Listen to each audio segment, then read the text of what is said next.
दिल्लीत जावेद अख्तर, मुफ्ती शमाईल नदवी यांच्यात ईश्वर आहे का या विषयावर जोरदार वादविवाद.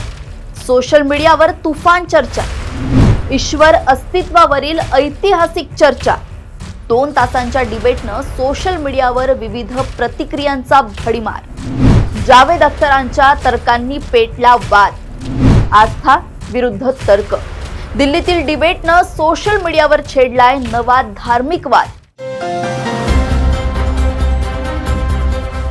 दिल्लीच्या संविधान क्लबमध्ये शनिवार 20 डिसेंबर रोजी शायर आणि गीतकार जावेद अख्तर आणि इस्लामिक स्कॉलर व धर्मतज्ञ मुफ्ती शमाईल नदवी यांच्या दरम्यान ईश्वराचं अस्तित्व आहे का या विषयावर झालेल्या 2 तासांच्या अकॅडमिक चर्चेने देशभरात प्रचंड उत्सुकता निर्माण झाली आहे. दी लंडन टॉकचे संपादक सौरभ द्विवेदी यांनी मॉडरेटरची भूमिका निभावलेल्या या चर्चेत आस्था, तर्क, नैतिकता आणि मानवी वेदना या सर्वच मुद्द्यांवर दोघांनी टोकाचे प्रश्न आणि प्रतिप्रश्न उपस्थित केले.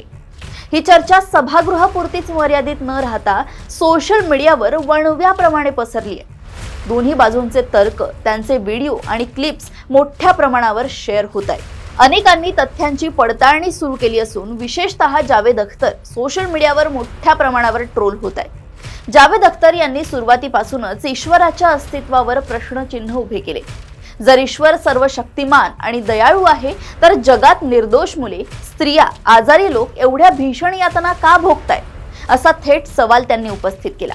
गाझाच्या युद्धाचा दाखला देत त्यांनी म्हटलंय की 70,000हून अधिक पॅलेस्टिनी मारले गेले, मुलांचे मृतदेह तुकडे तुकडे झाले. मग असा कोणता दयाळू ईश्वर आहे जो हे सर्व बघूनही शांत बसतो? त्यांच्या या विधानांमुळे अनेकांना संताप आला. पुढे अख्तर म्हणाले की धर्म हा विचार करण्याची क्षमता संपवतो, तो व्यसनासारखा आहे, वाढतच जातो.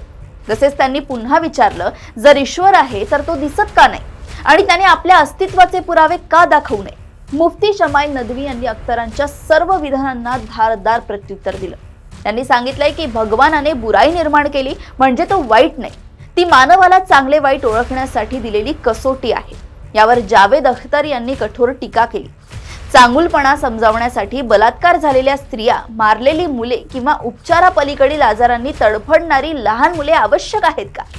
जर एखाद्याने कोणाला जाणून बुजून त्रास दिला तर त्याला तुरुंगात डांबले जाईल, मग देवावर वेगळा न्याय का? त्यांनी आणखी प्रश्न विचारला. नवजात बाळाने अशी कोणती परीक्षा दिली की त्याला जन्मापासूनच दुःख दिलं जातं? स्वर्ग देणारा देव असेल तर तो दुःखाशिवाय का देऊ शकत नाही?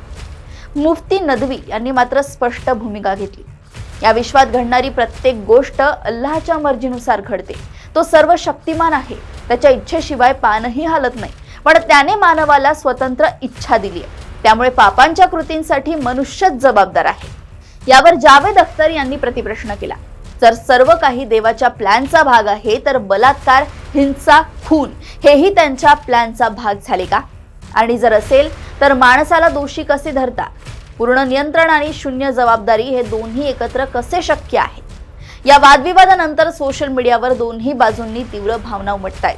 अनेकांनी जावेद अख्तर यांच्यावर टीका करताना म्हटलंय की त्यांना धर्मांचे ज्ञान नाही म्हणून ते चुकीचे तर्क देत आहेत. काहींनी तर लिहिलंय की मुफ्ती नदवी यांच्या तर्कांच्या तुलनेत अख्तर पूर्णपणे फेल ठरले. दुसरीकडे अख्तर यांच्या समर्थकांनी म्हटलंय की त्यांनी खूप शांतपणे, स्पष्टपणे आणि धाडसाने आपले विचार मांडले आहेत. या चर्चेची एक खास गोष्ट म्हणजे स्वतःला नास्तिक म्हणवून घेणारे जावेद अख्तर आणि एक धार्मिक शास्त्रज्ञ एकाच व्यासपीठावर इतक्या सविस्तरपणे ईश्वर, धर्म, नैतिकता आणि मानवी दुःख यावर चर्चा करताना पाहणे ही एक दुर्मिळ घटना होती. विज्ञान, धर्मग्रंथ आणि तर्क यांचे स्थान काय असावे या प्रश्नांवरही नदवी यांनी स्पष्ट केलंय की विज्ञान भौतिक जग समजावते, पण का हा प्रश्न ईश्वराच्या पलीकडे आहे.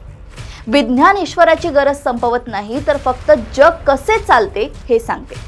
या चर्चेने देशभरात आस्था विरुद्ध तर्क असा मोठा आणि भावनिक वाद पुन्हा एकदा भडकलाय. सोशल मीडियावरील चर्चा आणि मतप्रवाह कित्येक दिवस सुरू राहतील असे संकेत मिळत आहेत. अशाच घडामोडी व अपडेट्स मी ऐश्वर्या आपल्यापर्यंत आणत राहील. तोपर्यंत बघत रहा देशोन्नती. नमस्कार.